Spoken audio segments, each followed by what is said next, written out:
நாளைக்கு என்னோட பர்த்டே. ரொம்ப நாளா நான் அவங்ககிட்ட ஒண்ணு கேட்டுக்கிட்டே இருந்தேன். ஆனா அதை இப்ப வாங்கி கொடுப்பான்னு நினைச்சு கூட பார்க்கவே இல்லை.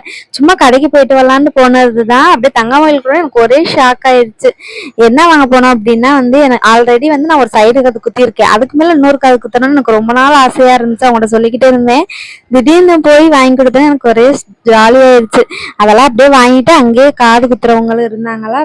சரி ஒரே தான் குத்திட்டே போயிடலாம். அப்படி அது ஒரு தனிதான் இருக்கும் அப்படின்ட்டு குத்த வந்ததுதான். எனக்கு ஒரே பயம். ஹார்ட் பீட்லாம் பயங்கரமா துடிக்குது. ஏதோ ஒரு மாதிரி அப்படியே போய் ஃபர்ஸ்ட் காது குத்துறப்ப வலி தெரியாதனால குடுத்துட்டேன். ஆனா செகண்ட் காது பயங்கரமான வலி. என்னால தாங்கவே முடியல. ஒரு 2 தடவை ஃபர்ஸ்ட் டைம் வச்சுட்டு மறுபடியும் எடுத்துட்டு இன்னொரு தடவை குத்துனாங்களா. அதனால சரியான வலியா அழுக வேற வந்துருச்சு. அதோட குத்தி முடிச்சுட்டு அந்த காதை பாக்குறப்ப செம்ம அழகா இருந்துச்சு. எனக்கு ரொம்பவுமே பிடிச்சிருந்துச்சு. வீட்டுல ஓயாம கண்ணாடி பார்த்துக்கிட்டே இருந்தேன். ஆனா அன்னைக்குள்ள கொஞ்சம் கத்துக்கிட்டே தான் இருந்துச்சு. Okay bye. வீடியோ சப்ஸ்கிரைப் பண்ணிக்கோங்க.